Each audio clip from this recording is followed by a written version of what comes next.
বৌদি, আমাদের কলেজের তরফ থেকে গোয়াতে একটা ট্রিপ অর্গানাইজ করেছে, আর তার জন্য ৫,০০০ টাকা লাগবে। আমার সব বন্ধুরা যাচ্ছে, আমিও যেতে চাই। প্লিজ আমায় যেতে দাও না বৌদি। হে ভগবান, ৫,০০০ টাকা! এই টাকায় তো আমার মাসের রেশন হয়ে যাবে। কোথাও যেতে হবে না, চুপচাপ ঘরে থাকো আর আমায় কাজে সাহায্য করো। এই নাও, তাড়াতাড়ি কাপড়গুলো ইস্ত্রি করে দাও, গোয়া যাবে। কিন্তু বৌদি, আমার যে কলেজে যেতে দেরি হয়ে যাবে, আমি সন্ধেবেলা এসে করে দিই। আরে লেখাপড়া করে কোথাকার কালেক্টর হবে শুনি? বিয়ের পর তো রান্নাঘরে জীবন কাটাতে হবে। তাই যাও, তাড়াতাড়ি কাপড়গুলো ইস্ত্রি করে দাও। এরপর বেচারি শিবানী ওই দিন আর কলেজে না গিয়ে বাড়িতে থেকেই কাপড়গুলো ইস্ত্রি করতে লাগলো। শিবানী যখন ৮ বছরের ছিল তখনই তার মা বাবা মারা গিয়েছিলেন, তাই ও দাদা বৌদির সঙ্গেই থাকত। কিন্তু ওর দাদা বৌদি ওর সঙ্গে খুব খারাপ ব্যবহার করত। পরের দিন সকালে শিবানী যখন কলেজে গেল তখন ওর বেস্ট ফ্রেন্ড আকাশ বলল, আরে শিবানী, কালকে কেন কলেজে এলে না? তুমি জানো আমি কালকে কতক্ষণ পর্যন্ত তোমার জন্য ওয়েট করছিলাম? না না, এমনি আকাশ, অ্যাকচুয়ালি ঘরে অনেক কাজ ছিল। অনেক কাজ ছিল নাকি তোমার বৌদি চায়নি তুমি কলেজে আসো? হ্যাঁ আকাশ, আসলে আমার বৌদি আমাকে আসতে দিচ্ছিল না, কারণ বৌদি চান না যে আমি কলেজে পড়ি। তাই আমি বাড়িতে পড়লেও বৌদি কোনো না কোনো বাহানায় আমাকে কাজেই লাগিয়ে দেন। তবে তুমি ওনার নালিশ তোমার ভাইকে কেন করো না? দাদাকে বলে কোনো লাভ নেই, উনিও বৌদির মতনই সারাদিন আমার সঙ্গে ঝগড়া করেন। বিয়ের আগে দাদা আমাকে অনেক ভালোবাসতেন, কিন্তু যখন থেকে বৌদি ওনার জীবনে এসেছেন তখন থেকে উনি পুরো বদলে গেছেন। শিবানীর উদাস চেহারা দেখে আকাশ খুব দুঃখ পেল, কারণ সে শিবানীকে মনে মনে খুব পছন্দ করত। কিন্তু শিবানী এসব ব্যাপারে কিছুই জানতো না। তখনই কলেজের ঘন্টা বাজলো আর আকাশ শিবানীকে হাসতে হাসতে বলল, আরে তাড়াতাড়ি চলো, ত্রিপাঠী স্যারের ক্লাস শুরু হলো বলে। তুমি জানো তো লেট হলে উনি ক্লাসে ঢুকতে দেয় না। এরপর শিবানী আর আকাশ জোরে জোরে হাসতে লাগলো আর তারপর লেকচার অ্যাটেন্ড করতে ক্লাসে চলে গেল। এইভাবেই কিছুদিন কেটে গেল। এরপর একদিন আকাশ তার গাড়িতে করে শিবানীকে তার বাড়িতে পৌঁছে দিতে গেল, কিন্তু ওরা গাড়ি থেকে নামার সময় নয়না ওদের দেখে ফেললো আর শিবানী ঘরে ঢুকতেই ওকে বলল, এটা কোনো সময় হলো বাড়ি আসার? লজ্জা শরম কি শেষ হয়ে গেছে তোমার? বৌদি তুমি এত চেঁচাচ্ছ কেন? আমার তো জাস্ট ১ ঘন্টাই লেট হয়েছে, কিন্তু তুমি এমন করছো যেন আমি ২ দিন বাদে ফিরলাম। কি? আমার সাথে তর্ক? আজ যদি তোমার থেকে আমি ১ ঘন্টার হিসেব না নেই, তবে কাল থেকে যে তুমি ২-৩ দিন উধাও থাকবে। তাই যা জিজ্ঞেস করছি তার উত্তর দাও। বৌদি, ২ দিন পরেই আমার কলেজের এক্সাম আছে, তাই আমি লাইব্রেরিতে বসে পড়ছিলাম, কারণ বাড়িতে থাকলে তুমি যে আমাকে কাজের বাহানায় পড়তেই দাও না। আচ্ছা মেয়ে, জিভ তো তোমার কচকচ করে কাচির মতো চলছে। ওই ছেলেটা কে ছিল যে তোমায় ছাড়তে এসেছিল? বলো। ও আমার সঙ্গেই কলেজে পড়ে। আজকে পড়তে পড়তে লেট হয়ে গিয়েছিল, তাই ও আমাকে বাড়িতে ড্রপ করতে এসেছিল। ভালোই পাখা গজিয়েছে তোমার। আজ একজনের সাথে রাতে বাড়ি ফিরেছো, কালকে আবার একজনকে বিয়ে করে বাড়ি ফিরবে। তবে আমাদের সম্মানের কি হবে? আসতে দাও তোমার ভাইকে, আজকে সব বলবো। শিবানী নয়নাকে অনেকবার বোঝানোর চেষ্টা করল যে যেমনটা ও ভাবছে তেমনটা কিছুই নয়, কিন্তু নয়না ওর কোনো কথাই শুনল না। আর মৃদুল বাড়ি ফিরতেই নয়না ওর কাছে শিবানীর বিরুদ্ধে নালিশ করতে লাগলো। তাই পরের দিন সকালে যখন শিবানী কলেজে যাওয়ার জন্য তৈরি হয়ে বাড়ি থেকে বেরোচ্ছিল, ঠিক তখনই মৃদুল ওকে বাধা দিয়ে বলল, শিবানী, আজ থেকে তুই কলেজ যাবি না। কিন্তু কেন দাদা? আজ যে আমার এক্সাম। আরে অনেক পড়াশোনা করেছিস, এখন ঘরে থেকে ঘরের কাজে মন দে। আর আমাদের মুখে চুনকালি মাখানোর আগেই আমরা তোর বিয়ে দিয়ে দেবো। কি? বিয়ে? এত তাড়াতাড়ি? না না, নিজের পড়াশোনা শেষ করে আমি কখনোই বিয়ে করব না। শিবানী, তুই জানিস তো আমি একবার যেটা বলে দিই সেটাই হয়।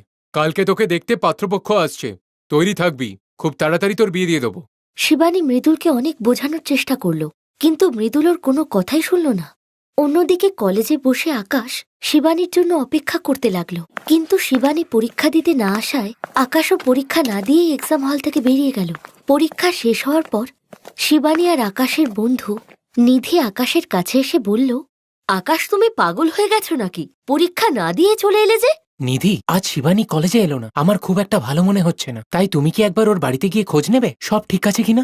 হ্যাঁ, আমি চলে যাব, কিন্তু তুমি বলো, তুমি শিবানীকে এত ভালোবাসো, কিন্তু ওকে বলছো না কেন? হ্যাঁ, তুমি ঠিকই বলছো। আচ্ছা, তুমি কি ওকে বলবে কাল যেন সকালে ও আমার সাথে পাহাড়ের মন্দিরে দেখা করে? এরপর নিধি সোজা শিবানীর বাড়িতে গিয়ে ওকে আকাশের মেসেজটা দিয়ে দিল। পরের দিন সকালে শিবানী ওই মন্দিরে গিয়ে আকাশের সঙ্গে দেখা করে কেঁদে বলল, আকাশ, আমার দাদা বৌদি আমাকে জোর করে একজন অশিক্ষিত ডিভোর্সি ছেলের সঙ্গে আমার বিয়ে দিচ্ছে, আর ওর 2টো বাচ্চাও আছে। কি? কিন্তু উনি এমন কেন করছে? কারণ ওই ছেলের অনেক টাকা আছে। তাই দাদা বৌদি ভাবছেন যে ওই বাড়িতে আমার বিয়ে হলে ওদেরও টাকা পয়সার অভাব হবে না। নিধি আমাকে সবকিছু বলে দিয়েছে। আর এই নরক থেকে বাঁচার একটাই উপায়, যে তুমি তোমার দাদা বৌদির বাড়ি থেকে বেরিয়ে এসো। কিন্তু তারপর আমি কোথায় যাব? দাদা ছাড়া যে আমার আর পৃথিবীতে কেউ নেই। তুমি আমার বাড়ি চলো শিবানী, কথা দিচ্ছি তোমাকে জীবনে কোনো কিছুর অভাব পেতে দেবো না। কিন্তু তোমার বাড়িতে এইভাবে থাকলে লোকেরা কি বলবে? আর তোমার বাড়ির লোকেরাও বা কি ভাববেন? না না, এটা আমার ঠিক মনে হচ্ছে না। শিবানী, আজ আমরা মন্দিরে দাঁড়িয়ে আছি, আর আমি ভগবানের সামনে দাঁড়িয়ে তোমাকে কোনো মিথ্যে বলবো না। আমি তোমায় খুব ভালোবাসি আর সারা জীবন তোমার সাথে থাকতে চাই। শিবানী, তুমি কি আমায় বিয়ে করবে? আমি ভগবানকে সাক্ষী রেখে সারা জীবন তোমার পাশে থাকার কথা দিচ্ছি। তোমাকে যে কোনো পরিস্থিতিতে খুশি রাখবো, তোমার চোখে কখনো জল আসতে দেবো না। এরপর আকাশের কথা শুনে শিবানী অবাক হয়ে গেল। আর ও কিছু বলার আগেই আকাশ মন্দিরের পুজোর থালা থেকে সিঁদুর নিয়ে শিবানীর সিঁথিতে পরিয়ে দিল। আর আকাশের এই ব্যবহার শিবানীর মনও জয় করে নিয়েছিল, কারণ ও যে জীবনে প্রথমবার এমন ভালোবাসা পেয়েছিল। তাই শিবানী আকাশকে অগ্নিসাক্ষী করে ওই মন্দিরেই বিয়ে করে নিল। বিয়ে করে শিবানী আকাশকে সঙ্গে করে প্রথমেই ওর বাড়িতে গেল। ওদের দেখতেই নয়না নিজের বুক চাপড়াতে লাগলো। হে ভগবান, কি করে ফিরেছে এই মেয়েটা? এখন আমরা কোন মুখ নিয়ে সমাজে বেরোবো? যেটা আমি ভয় পাচ্ছিলাম সেটাই হলো। এই মেয়ে আমাদের মুখে চুনকালি মাখিয়ে দিল। আচ্ছা, আর যখন তোমরা ওই অশিক্ষিত ডিভোর্সি 2 বাচ্চার বাপের সঙ্গে আমার বিয়ে দিতে যাচ্ছিলে, তখন সব ঠিক ছিল? আর আমি আমার পছন্দের ছেলেকে বিয়ে করতেই মুখে চুনকালি? শিবানী, এটা তুই ঠিক করিসনি। এক্ষুনি বেরিয়ে যা আমার বাড়ি থেকে। আর কোনোদিনও তোর এই অপয়া মুখটা আমাকে দেখাবি না। আজ থেকে তুই আমাদের কাছে মৃত। আমি তো তোমার কাছে ওই দিনই মারা গিয়েছিলাম, যেদিন বৌদি বিয়ে করে এই বাড়িতে এসেছিল। শুধু তোমার বলতেই কয়েকটা বছর লেগে গেল। এরপর আকাশ যখন শিবানীকে গাড়ি করে তার বাড়িতে নিয়ে যাচ্ছিল, তখন শিবানী ওকে জিজ্ঞাসা করলো, আকাশ, তোমার ভয় করছে না? আমার তো খুব ভয় করছে। জানি না তোমার বাবা মা কি বলবেন, জানি না ওরা আমাদের এই সম্পর্কটা মানবেন কিনা। তুমি ঘাবড়িও না শিবানী, ভগবান যদি চায় তাহলে সব ঠিক হয়ে যাবে। বাড়ি পৌঁছেই আকাশ গাড়ি থেকে নেমে শিবানীর দিকের দরজাটা খুলে ওকে গাড়ি থেকে নামতে বলল।